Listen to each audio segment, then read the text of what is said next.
I have knocked down 4,200 and something lots in my life. Tractors, wedding rings, a taxidermied elk somebody's widow couldn't stand to look at anymore. I have a gavel worn smooth on one corner from the particular way my thumb rides it, and I have never once let my voice shake while I did the work. That's the job.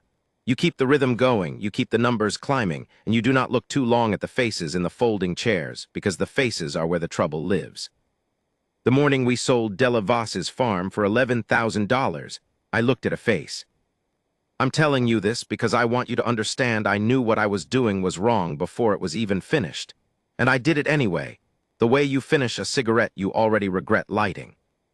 $11,000 for 160 acres, a barn, a house her grandfather framed by hand, and a well that never once ran dry in 80 years of Nebraska summers. It should have gone for $400,000. Everybody in that room knew it should have gone for $400,000. Nobody bid against them. That was the thing nobody talks about. There were maybe 60 people packed into the machine shed that day, and not one of them raised a hand, because the men who wanted that land had made sure, quietly over the preceding weeks, that raising a hand would be an unneighborly thing to do. You learn to read a room like that. It has a smell, sweat and diesel and a kind of held breath. So I knocked it down. Sold, I said, to Cattle Ridge Holdings for $11,000. And I watched Della Voss stand up in the third row in a coat too heavy for May. And I waited for her to cry or scream or come at me the way people sometimes do. She didn't do any of those things. She looked at the three men in the good boots who just bought her whole life for less than the price of their truck, and she smiled at them. Not a broken smile, not a brave-faced smile, something worse, something that made the hair on my arms stand up. And she said, loud enough for the whole shed to hear it, "That was a mistake, boys, but you couldn't have known." 6 hours later, I found out what she meant. By then it was too late for them, and honestly, watching it happen, I didn't want it to be anything but too late. This is how it went.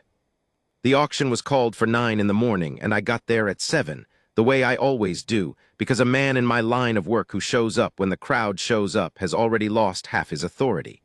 You want to be standing there when they arrive. You want to already own the ground.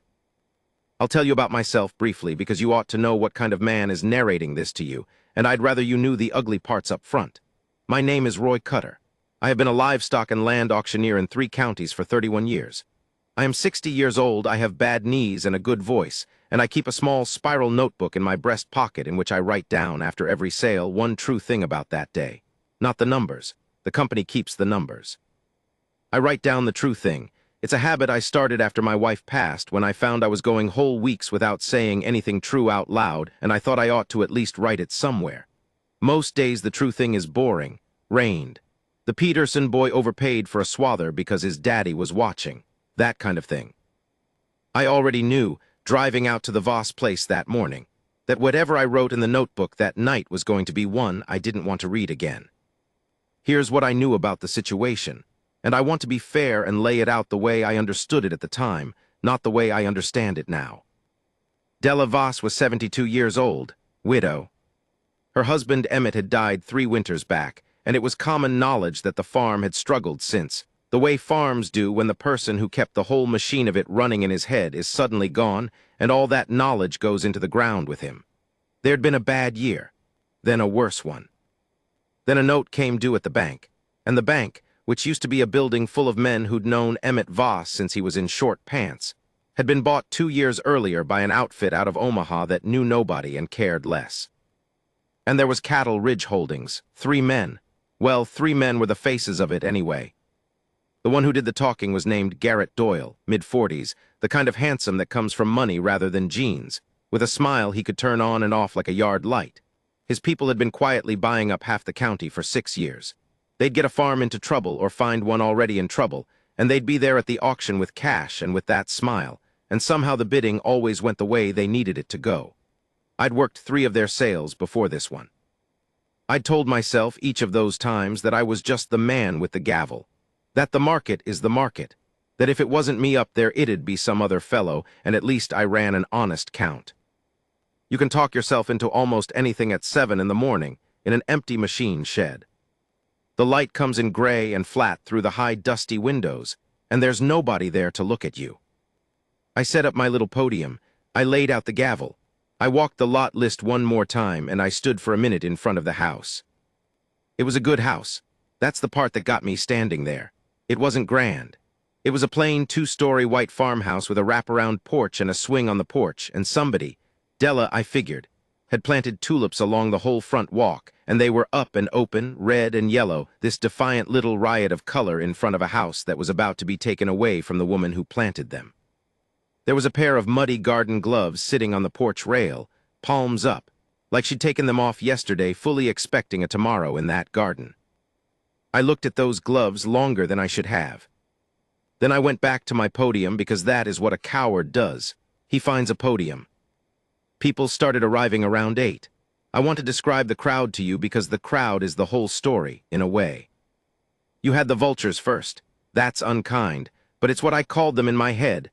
The small operators and the equipment dealers who come to every distress sale hoping to pick a good disc harrow off the bones of somebody's ruin. They're not bad men, mostly.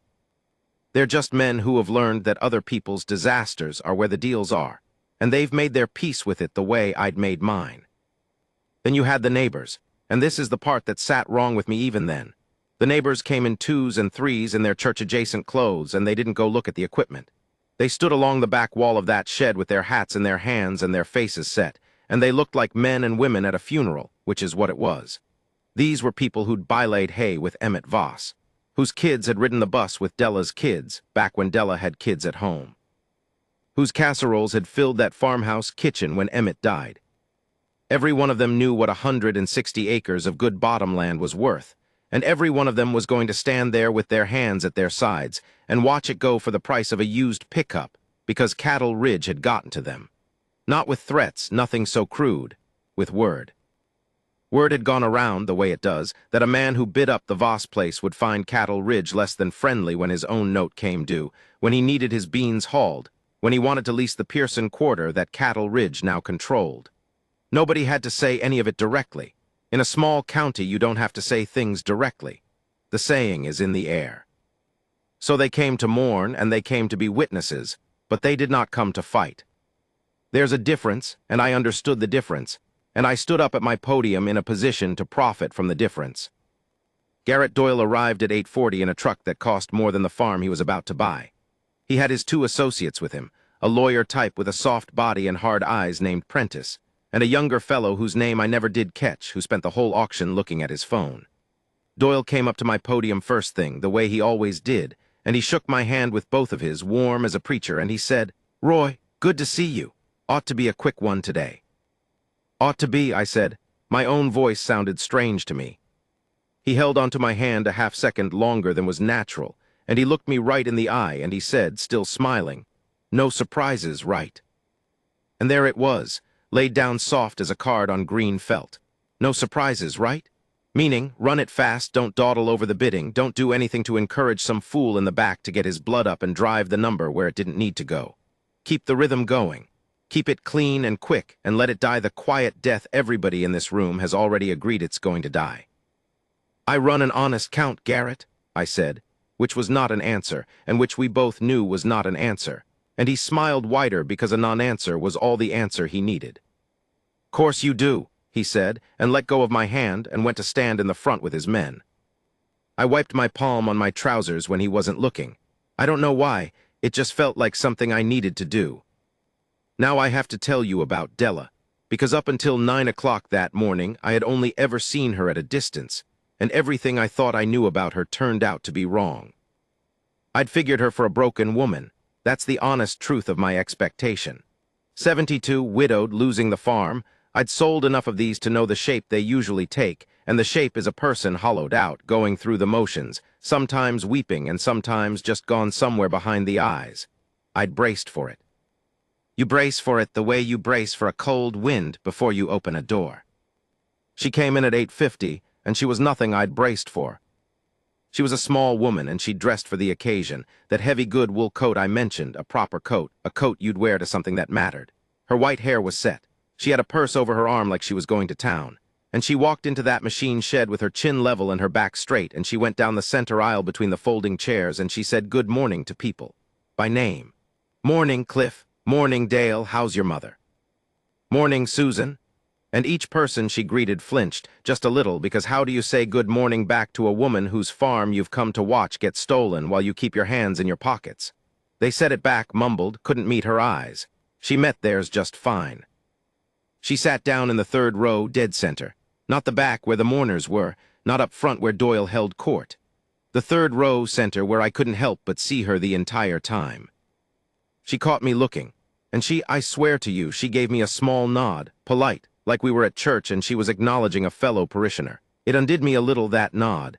I'd expected hatred or pleading or that awful hollow absence. I had not expected courtesy. I had not expected dignity. Dignity is the hardest thing in the world to steal from somebody, and Della Voss had walked in there wearing hers like that good wool coat, buttoned right up to the throat. I dropped my eyes to my lot list. My hands were not entirely steady. That was new. 31 years and my hands picked that morning to remind me they belonged to a person. 9 o'clock, I did what I do. I welcomed everybody, I read the terms, I explained the order of sale. We'd do the equipment and the livestock first, the small lots the way you always do, saving the real thing, the land and the buildings, for last. Build the crowd's rhythm on the little stuff. Warm up the gavel. The small lots went the way I knew they would.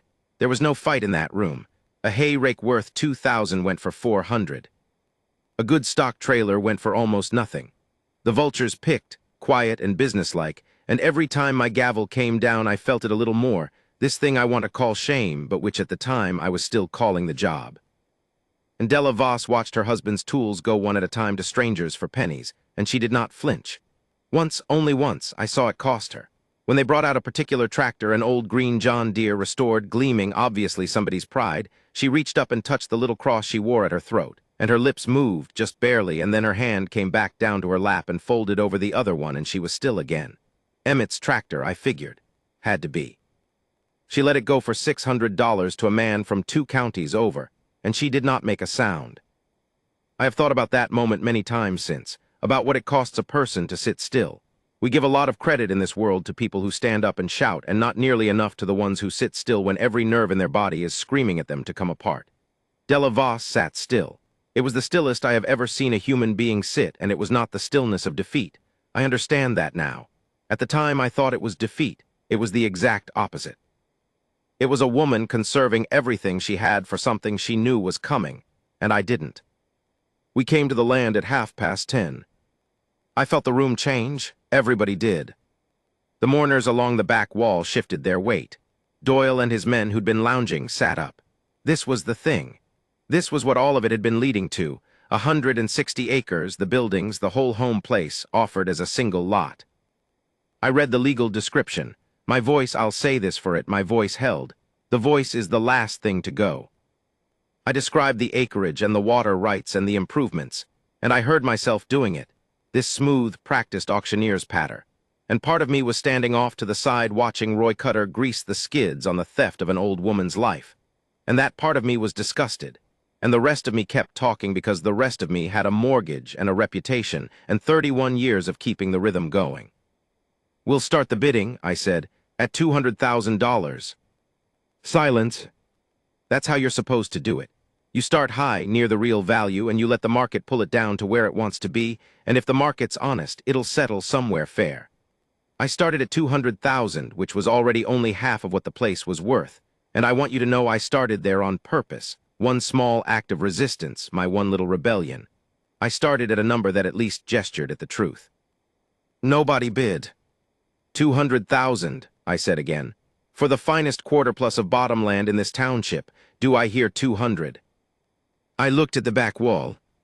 Cliff Hendricks was back there, and Cliff had 400 acres of his own and had wanted the Voss ground for a decade. Everybody knew it. Cliff looked at his boots. 150 then, I said, and I heard the crack in my own patter, the drop too fast, too steep, the sound of a man giving up. Do I hear 150? 150 for the whole place. Nothing. The room was a held breath. Doyle sat with his arms crossed and his yard-light smile off, all business now, watching me the way a man watches a dog he's not sure is going to obey. 100,000. Nothing. And here's where I could have stopped. I want you to know that. I could have pulled the lot. An auctioneer can do that, declare the bidding insufficient, no sale, send everybody home. I've done it before when a number got stupid. I could have looked at that silent room full of cowed neighbors and one dignified old woman, and I could have said, "This lot is withdrawn," and made them all come back another day and try again to find their courage. I looked at Della. God help me, I looked at her, right at that moment, like I was asking her permission or forgiveness or looking for a reason to stop. And Della Voss looked back at me, calm as still water, and she gave me the smallest shake of her head. "No, go on, don't stop, let it happen." I didn't understand it. I don't know what I thought, that she wanted it over, that she couldn't bear to come back and do this twice. I took it as the surrender I'd been expecting all morning, arriving at last. I was so wrong, I can hardly stand to write it down. "Do I hear 50,000? I said, and my voice finally shook right there at the end, the way I'd promised myself for 31 years it never would. Doyle raised one finger, lazy, barely lifted his hand off his crossed arm. 50,000, I said. "I have 50, do I hear 60? Silence. "Do I hear 55? Anyone? This is 160 acres, ladies and gentlemen." I was pleading now, and I didn't care who heard it. "This is a home. Do I hear any advance on $50,000? Prentice, the lawyer, leaned over and said something in Doyle's ear, and Doyle almost laughed, and he actually called out to the whole room, enjoying himself now, "Mr. Cutter, I believe I'll adjust my own bid down if the terms allow. There being no competition, call it 11,000, round number." "You can't do that. You can't bid down. It's not a real thing." But there was no other bidder to protest, and the bank's man in the corner just nodded, because the bank had already been made whole by some arrangement I didn't know the shape of, and everyone in that room understood that the number didn't matter anymore, that the number was now just Garrett Doyle showing everybody exactly how much power he had. He could have said $1. He was saying 11,000 to be cute, to humiliate, to let 60 people watch him set the price of a widow's whole world at whatever number amused him in the moment. 11,000, I said. My mouth was dry as chalk. I looked at Della one more time. She was already looking at me, and she nodded once, "Go on." So I raised the gavel that my thumb had worn smooth, and I brought it down, and I heard my own voice from very far away say the word that I have heard myself say 4,000 times and never once hated until that morning. "Sold to Cattle Ridge Holdings for $11,000. The gavel crack echoed off the metal walls of that shed like a rifle shot. And that's when Della Voss stood up. She stood up slow, the way an older person does, one hand on the folding chair in front of her, and she buttoned the top button of that good wool coat, and she picked up her purse, and she stepped out into the center aisle.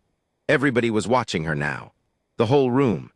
Doyle was watching her with the indulgent expression of a man who's won and can afford to be gracious about it. She looked at those three men in their good boots, and she smiled at them, that terrible, calm, sorry-for-you smile that I will see on my deathbed, and she said it. "The thing I opened this whole account with," she said. "That was a mistake, boys, but you couldn't have known." Doyle's smile flickered just for a second. "Ma'am," he said. But Della Voss had already turned her back on him. She walked up the center aisle toward the big shed doors, and the mourners along the back wall parted for her. And just before she reached the door, she stopped, right in front of my podium, and she looked up at me. I braced for whatever was coming. I deserved whatever was coming. "Mr. Cutter," she said, quiet, just for me. "You've got a hard job. I don't hold it against you." She paused. "But you might want to stay a while after. There's going to be a second thing happen today, and I'd like an honest man to see it counted right." And then she walked out into the May sunlight, past the tulips she'd planted along the walk, and she got into an old brown Buick, and she drove away. I stood at my podium with the smooth-worn gavel still in my hand, and I did not know what in God's name had just happened. I only knew that the woman who just lost everything had walked out of that shed like she'd won something, and the man who just won everything was standing in the front row with his smile finally, completely gone, staring at the empty doorway.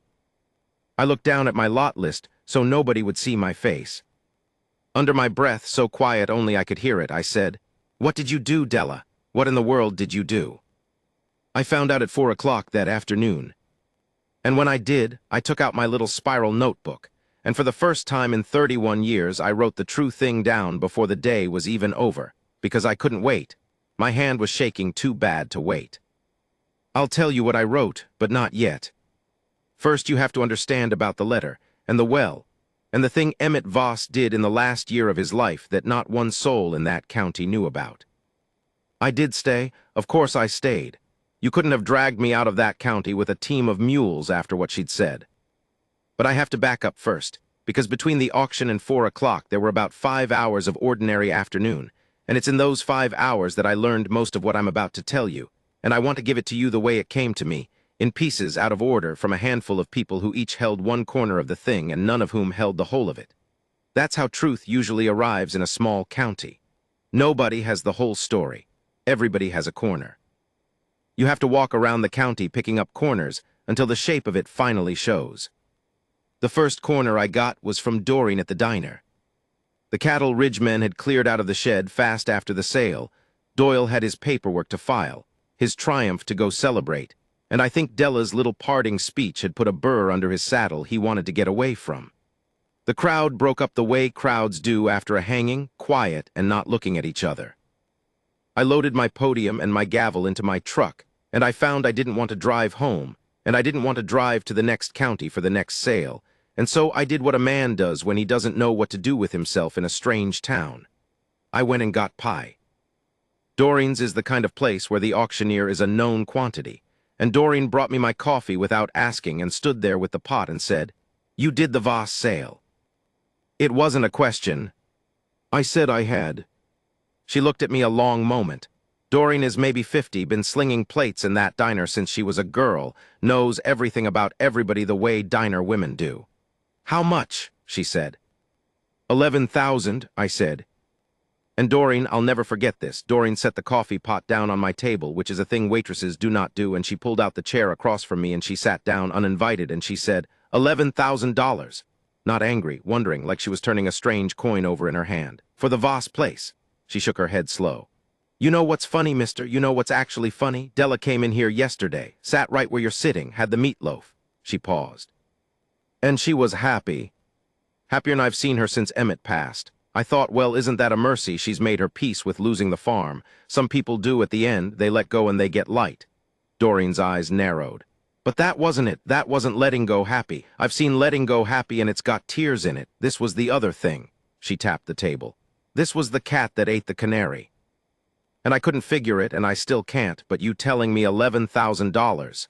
She stood back up, picked her pot back up. "That woman knew something. She knew something yesterday eating my meatloaf that you and those fancy boys didn't know this morning. You mark me." That was the first corner.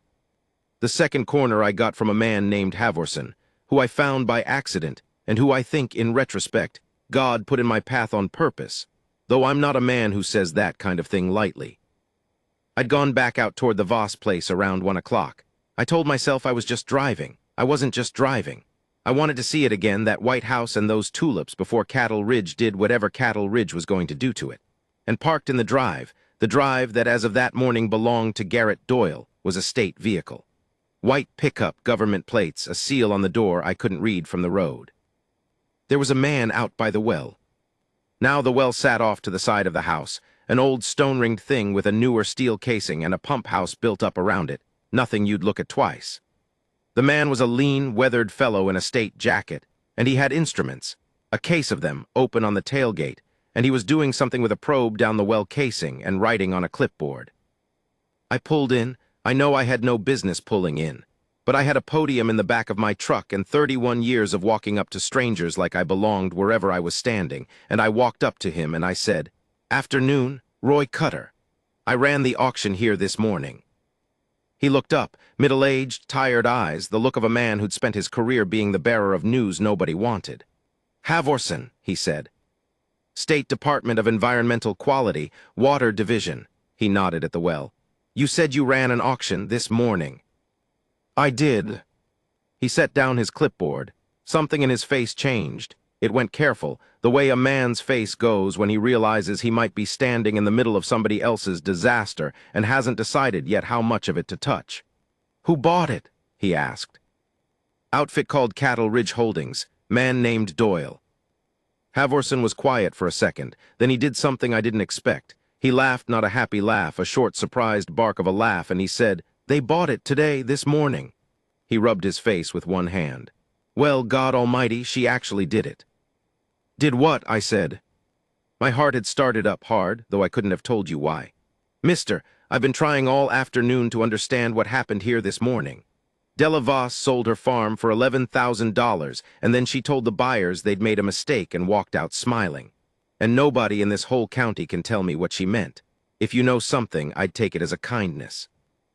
Halvorson looked at me a long while. Then he looked at the well. Then he looked at the house and the barn and the 160 acres rolling green and gold away from us toward the river, and he seemed to be deciding something. You know what's under this land? He said finally. Water, I said. Good water, best in the township, everybody says. That's right. Best in the township, he nodded slowly. You know why it's the best in the township? I said I didn't. Because this quarter sits right on top of the recharge zone for about a third of the aquifer that feeds this whole valley, Halvorson said. The water that comes up in half the wells between here and the county line, it comes down through this ground first. This is the filter. This is the door. Whoever controls this 160 acres controls what happens to the drinking water for about 4,000 people downstream. He let that sit. Now. That was true yesterday, and it was true 10 years ago, and it's not by itself why I'm standing here today with a probe down this well. He crouched by his open instrument case and pulled out a folder, and from the folder a document, and he handed it to me. It was a permit application, state letterhead, and it was for something called a Class II injection well, filed by Cattle Ridge Holdings, and the location on it was a legal description I'd read out loud that very morning from my podium. They filed this 8 months ago, Halvorson said. Cattle Ridge, injection disposal. They've got a contract lined up with an outfit that does oilfield wastewater and feedlot runoff. Big money in disposal, more money than in cattle, honestly. They wanted to inject it right here, into the deep formation under this quarter, the recharge zone. He took the folder back from me. You understand what I'm telling you? They didn't want this land for the grass. They wanted the hole in the ground. They wanted to turn the best water in the township into a place to put poison. I felt sick. Genuinely, physically sick, standing there in the May sunshine. But Della sold it to them, this morning, for $11,000. Didn't she just hand them exactly what they wanted? And that's when Halvorson smiled. The same kind of smile Della had smiled, I realized, the sorry-for-you smile, except aimed at people who weren't there. And he said, that's the beautiful part. Come here. Let me show you what Emmett Voss did in the last year of his life. Here is the corner Halvorson held, and it's the biggest one, and I'm going to give it to you the way he gave it to me, standing by that well with the pump house ticking in the heat. Emmett Voss, it turned out, had not been a simple man. Everybody in the county thought of Emmett as a farmer, plain and good and a little stubborn, and he was all of those things, but he had also, in his younger days, worked 10 years for the state as a well driller and water surveyor. He knew what was under his land. He'd always known. He knew about the recharge zone before anybody had a fancy name for it, because he'd helped map it as a young man, and he'd bought that particular quarter because of the water, and he'd spent 50 years being the quiet, careful steward of the most important 160 acres of dirt in the whole valley without ever once making a fuss about it. And in his last year, the year the cancer was in him and he knew the way the road ran out ahead, Emmett Voss had done something. He'd seen Cattle Ridge coming. He was dying, not blind. He'd watched them buy up the county with their soft threats and their yard-light smiles, and he'd understood better than anyone what a company like that would eventually want with his particular piece of ground. And he knew his Della was going to struggle after he was gone. He knew the farm might not survive him. He'd made his peace with the possibility that the land itself might have to go. So he made sure that if it went, it would take them down with it.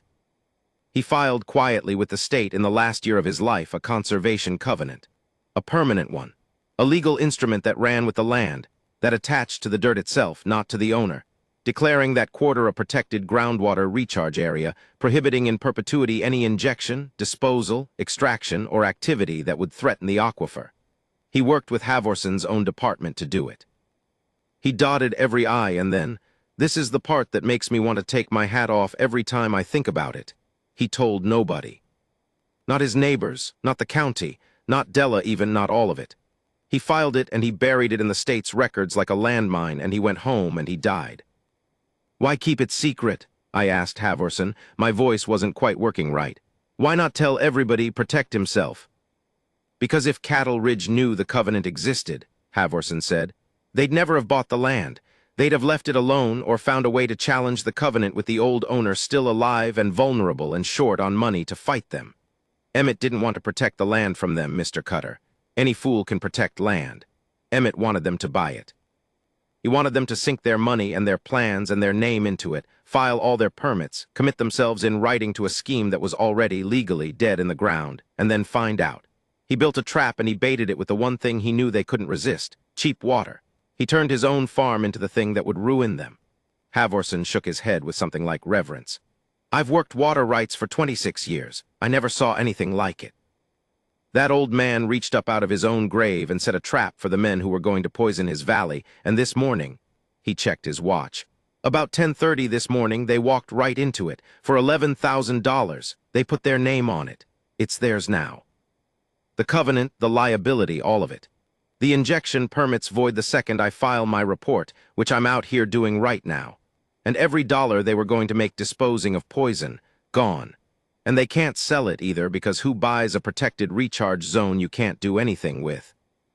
They're going to be sitting on 160 acres they paid to acquire, that they can't develop, can't inject, can't flip, and that comes with a state covenant and a monitoring requirement and my department checking on them twice a year for the rest of time. He almost laughed again. Cheapest land they ever bought, most expensive mistake they ever made. I stood there in the drive of that farm, and I felt the whole morning turn over inside me like a key turning in a lock.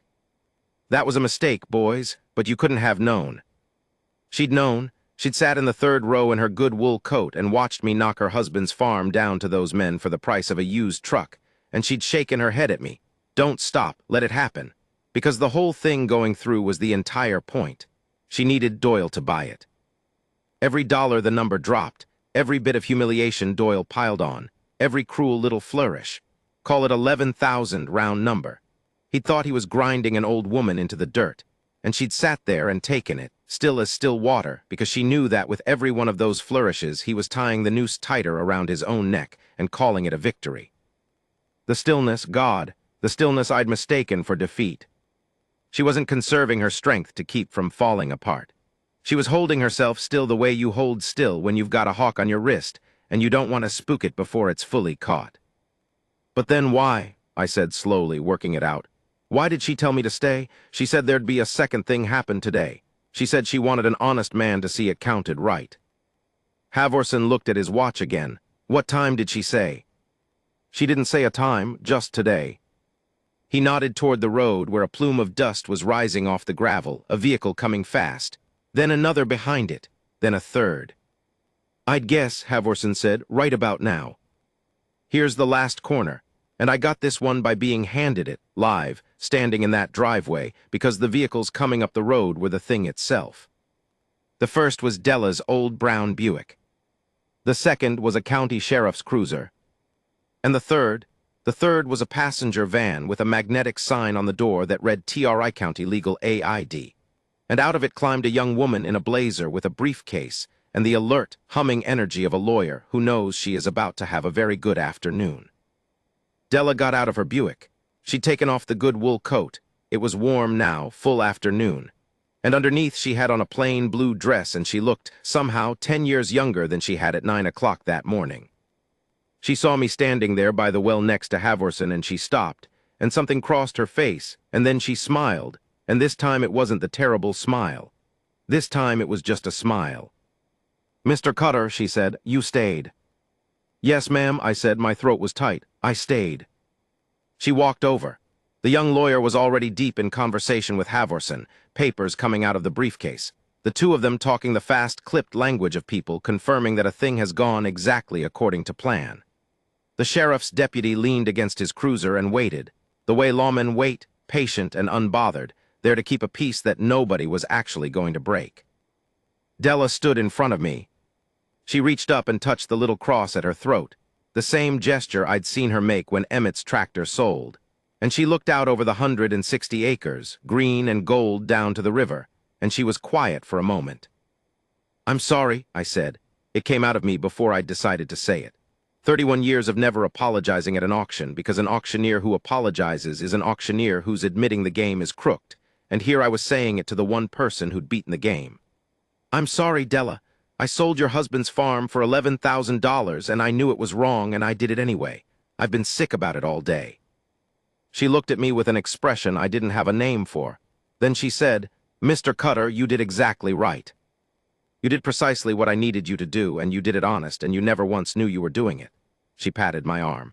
"That's the only kind of help worth anything in the end, the kind that doesn't know it's helping. If you'd known, you might have flinched, might have pulled the lot to spare me. Doyle would have smelled it." She shook her head.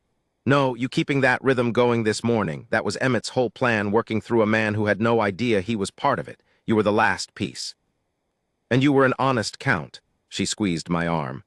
"I told you I wanted an honest man to see it counted right. You already did. This morning, you just didn't know what you were counting." I had to look away from her. I had to look at the tulips. "There's one more thing to do today," Della said, and her voice changed, got brisker, more businesslike, the voice of a woman with an appointment. "And it's why I asked you to stay, because you understand this county and you understand a room and you'll understand what you're about to see better than the deputy or the lawyer will. They see paper. You'll see what it means." She looked toward the road again. Another dust plume, a truck I recognized, a truck that cost more than the farm. Garrett Doyle was coming back. "He got a phone call about 20 minutes ago," Della said mildly, watching the truck come. "From the state, about his injection permit." She smoothed the front of her blue dress. "I imagine he's got some questions." The truck came up the drive too fast and slewed to a stop, and Garrett Doyle got out of it, and the yard-light smile was nowhere on his face. The lawyer Prentice got out the other side. Doyle looked at the state truck, and the sheriff's cruiser, and the legal aid van, and Havorson with his probe down the well, and me standing there like a fence post, and finally at Della Voss in her blue dress, standing calm in the driveway of the farm he'd bought that morning for $11,000. "What the hell is this?" Doyle said, not to anyone, to all of it. And Della Voss folded her hands in front of her, and she smiled at him. Kind, almost gentle, the smile you'd give a boy who's about to learn something he should have learned a long time ago, and she said, "Mr. Doyle, welcome to your new farm. Now, let me tell you about the woman you just hired to run it. You want to know the strangest thing about watching a powerful man come apart? It isn't loud. I'd always imagined it would be loud. In 31 years of watching money change hands, I'd built up a picture of what it looked like when a big man got taken down, and the picture had shouting in it, and threats, and a red face, and fists maybe. What I saw in that driveway was almost silent, and it was worse than shouting, and I've never forgotten a second of it. Garrett Doyle stood in the drive of the farm he'd bought that morning, and he listened to the young legal aid lawyer read the covenant out loud. She read it flat and clear, the way you'd read a verdict. The conservation covenant, filed by Emmett Voss with the state 4 years prior, permanent, running with the land, prohibiting injection, disposal, extraction, or any activity threatening the recharge zone, in perpetuity, enforceable by the state and by any downstream water user. She read the recording number. She read the date. She read the part where it said the covenant survived any transfer of title, any foreclosure, any sale, forever, amen. And I watched Garrett Doyle understand it in stages. That was the terrible part. It didn't hit him all at once. It came in through him a layer at a time, the way cold water comes up your legs when you wade into a river, and you could see each layer reach him. First, confusion. This is a mistake. This is some old-timer's paperwork that won't hold. Then, as the lawyer kept reading, as Havorson put in a quiet professional word about the injection permit being void the moment his report filed. The beginning of fear, the first real crack in the yard-light face. Then he turned and looked at Prentice, his own lawyer, the man he paid to keep exactly this kind of thing from ever happening to him. And Prentice had the folder open, and Prentice was reading it too. And Prentice's soft body had gone very still, and Prentice would not meet his eye. And that, Doyle's own lawyer refusing to look at him, that was the layer that took the rest of the color out of Doyle's face. He'd committed. That was what Havorson had understood, and what I understood now watching it happen. Doyle hadn't just bought a piece of land. He'd built an entire enterprise on top of it before he owned it. The disposal contracts, the injection permits, investors, no doubt, money borrowed against future revenue that was now not going to exist. He'd been so certain. He'd been so certain that a widow and a broke-down farm couldn't hold anything he wanted that he'd never sent a single soul to the state records office to check what ran with the dirt. Why would he? He was Garrett Doyle. He'd bought half the county. Old women didn't beat men like Garrett Doyle. "This isn't," Doyle started. His voice came out wrong, and he heard it come out wrong, and he stopped and started over, reaching for the smooth, confident thing he always had and finding it gone. "This can't attach to me. I bought it clean. It wasn't in the—" He rounded on Prentice. "Was this in the title work?" Prentice said very quietly, "It's recorded, Garrett. It's been recorded 4 years. We ran the title against the standard. He stopped. "It was there. We'd have caught it if the sale went so fast. You said not to." He didn't finish that sentence either. "He didn't have to. You said not to spend money on due diligence for a farm you were stealing for $11,000. It hung in the warm air unspoken, and everybody heard it." Doyle turned in a slow circle in the driveway, looking at the land. His land, 160 acres he could not inject, could not develop, could not sell, could not do one single profitable thing with. That came with a state monitoring obligation twice a year forever, and a permanent covenant nailing his company's name to a scheme that was legally dead before he ever raised his lazy finger to bid. He'd wanted the hole in the ground. He'd gotten the hole in the ground. He was standing at the bottom of it. And then Doyle's eyes found Della. I tensed up. I'll admit it. There was a moment there where I did not know what a cornered man like Doyle might do, and there was a deputy leaning on a cruiser 20 feet away, and I was glad of it. Doyle looked at Della Voss the way a man looks at the person who's ruined him, and his face did something ugly, and he took a step toward her. Della didn't move, didn't flinch, stood in her plain blue dress with her hands folded and her chin level, the exact same stillness I'd watched her hold in the third row all morning, and I understood finally that the stillness wasn't a mask she put on for the auction. It was just her. It was the thing Emmett had married. It was the thing that had kept a farm running for 3 years past the death of the man who knew all its secrets. It was the thing that had sat in a machine shed and let a bully humiliate her in front of 60 neighbors, because she understood something about patience that Garrett Doyle, for all his money, had never learned. That the loudest person in the room is almost never the one who's actually in control of it. "You set me up," Doyle said low. You sat there and you knew the whole time." "I did," Della said, simple as that, no triumph in it, even just fact. "You cost me," his voice cracked. "You have any idea what you just cost me? The permits, the contracts, I've got people, I've got money in this, you old." He caught himself on the edge of the word with the deputy right there and swallowed it. And Della Voss looked at him, and for the first time all day something hard came into her face, something that had been under the dignity the whole time, holding it up like rebar under concrete. She said, "You want to talk to me about cost, Mr. Doyle?" It wasn't a question. "You came into this county 6 years ago and you took the Hendricks quarter for taxes owed. You took the Pearson place when Ada Pearson's husband got sick and couldn't work it. You took the Lindqvist ground and the old Mercer farm, and you leaned on every neighbor I've got until not one of them dared bid against you this morning. Until 60 good people sat in that shed and watched you steal my home and were too afraid of you to raise a hand. You've spent 6 years teaching this whole valley that there's no use fighting, that a man with enough money always wins, that the water and the land and the future of everybody's grandchildren belongs to whoever's got the biggest truck." Her voice never rose. That was the terror of it. She said all of it in the same level tone she'd used to say good morning to Cliff Hendricks. "You want to talk to me about cost? My husband spent the last year of his life dying and thinking about you. Not about me, not about heaven, not about himself. About you and the men like you and what you'd do to this valley when he wasn't here to stop you. And instead of hating you, which he had every right to do, instead of going bitter, which is what it does to most men, he sat down at the kitchen table with his oxygen tank hissing and he outthought you. He built a door you'd walk through on your own 2 feet, whistling, thinking you'd won. And then he kissed me goodbye and he died, and he never told me the half of it because he wanted me to be able to sit in that shed this morning and have it be true on my face that I was losing everything." She stopped, touched the cross at her throat. "So no, Mr. Doyle, I won't be talking to you about cost. You don't know the first thing about it. Nobody said anything for a while. The pump house ticked. Somewhere a meadowlark went off, absurd and lovely, over the field. Now here's the part with the title in it. Here's how a woman who lost her farm for $11,000 became the boss of the men who took it. And I'll tell it to you straight because it's stranger and quieter than the title makes it sound, and better, I think." The young lawyer stepped forward. Her name, I learned, was Ms. Ackhaffer, and she'd been working with Emmett's Covenant and Havorson's department for the better part of a year, quietly, getting everything lined up for exactly this day. She had one more document, She'd been saving it. "Mr. Doyle," she said, "your company now owns 160 acres of protected recharge land you legally cannot develop or sell at any meaningful value. You also, as of Mr. Havorson's filing this afternoon, own the ongoing state monitoring and remediation obligations that come with a covenant of this type. Those obligations are not cheap, and they are not optional, and they run with the title, same as the covenant. Twice-yearly testing, vegetative buffer maintenance, erosion control on the river frontage.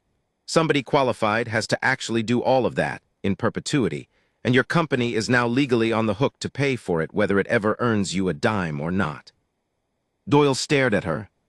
"There is," Ms. Ackhaffer said, "one person in this county who knows this specific parcel, every foot of it, every seasonal seep, every acre of that buffer, well enough to keep your company in compliance and out of the very expensive litigation you'll otherwise be facing from 4,000 downstream water users the first time a test comes back wrong."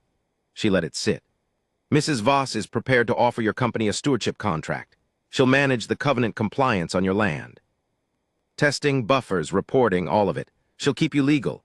In exchange, your company pays her an annual management fee, and she and her family retain a life tenancy in the farmhouse and the home quarter." A small, precise pause. "She keeps her home, Mr. Doyle. You keep the liability and the bill. And every season, twice a year, the woman you tried to break this morning will sign the report that decides whether your company is in compliance with state law. She'll be, in every way that matters on this ground, your boss. Or you can decline and manage a federal recharge covenant yourselves with no one who knows the land and find out what that costs. Your choice. I have been in a lot of rooms where a lot of deals got done. I have never in my life seen a checkmate laid down so gently." Doyle didn't answer right away. He looked at the land again, and at the house, and at the tulips along the walk, and I watched him do the last piece of arithmetic, the one where he realized there was no version of the next 20 years where he came out ahead, that the best he could do now was pay the woman he'd humiliated to save him from an even worse fate and call it a business expense and live with it. His whole enterprise, his whole self, the 6 years of teaching a valley to fear him, it all came down to this. He was going to have to sign a paper that made Della Voss the one who told him whether he was allowed to keep his own land, and he had no other move. "Fine," he said, "just that. The way a man says it when the word costs him everything he thought he was." Ms. Ackhaffer opened her briefcase on the hood of the state truck. Della stepped up to sign first, and she did it in that same unhurried hand, and then Doyle signed, and I want to tell you his hand shook worse than mine had all morning, and they needed a witness. Della looked at me. "Mr. Cutter," she said, "you saw the first thing counted right, come count the second." So I signed my name under theirs, Roy Cutter, witness, in my little careful auctioneer's print, and it's the truest thing I ever put my name to. That was 2 years ago now. Della Voss still lives in the white farmhouse. The tulips came up again this spring, red and yellow, the whole defiant riot of them, and I know because I drove out to see. She manages the covenant on land that belongs on paper to Cattle Ridge Holdings, and twice a year she signs a report that Garrett Doyle's whole operation depends on, and I'm told. Doreen tells me, and Doreen knows everything, that the arrangement has quietly cost Doyle so much and gained him so little that Cattle Ridge has stopped buying farms in this county altogether. Stopped leaning on neighbors. The word went around the other way, finally. The word is that you don't move on this valley, because the last man who tried is out there paying a 74-year-old woman to keep him legal on land he can't do a thing with, and the whole county knows it, and the whole county is quietly, deeply, enormously satisfied. Cliff Hendricks bid against Cattle Ridge at a sale last fall. Bid and won. First man to do it in 6 years. I ran that auction too. I gave the room a little extra time on that lot, I don't mind telling you. I've thought a lot about what Della said to me in the driveway, that the only help worth anything is the kind that doesn't know it's helping. I've turned it over more nights than I can count. Because I was helping that morning and I didn't know it, and if I had known it, I'd have flinched and ruined it. There's something in that I still can't get all the way to the bottom of. Something about how the good you do isn't always the good you think you're doing. Something about how a man can spend 31 years believing he's just the fellow with the gavel, keeping the rhythm going, staying out of the faces in the folding chairs, and then find out that the whole time, without knowing it, he was somebody's last piece, that the count he kept honest mattered in a way he'd never see coming. Emmett Voss never met me, died before I ever ran a sale in this county, But he built a machine in the last year of his life with a place in it shaped exactly like an honest auctioneer, and I walked into that shape one May morning and filled it, and I never knew. I still keep the notebook. One true thing a night. I told you back at the start I wrote something down that afternoon, before the day was even over, with my hand shaking too bad to wait. I'll tell you now what I wrote. I wrote, "Sold a woman her whole life back today for $11,000. She let me, didn't know I did it." That's not quite right. I've thought about it for 2 years and it's still not quite right, and I've never crossed it out and I never will, because the not quite rightness of it is the truest part. Some things you can't get down clean. Some things you just have to stand next to for the rest of your life, turning them over a little in awe.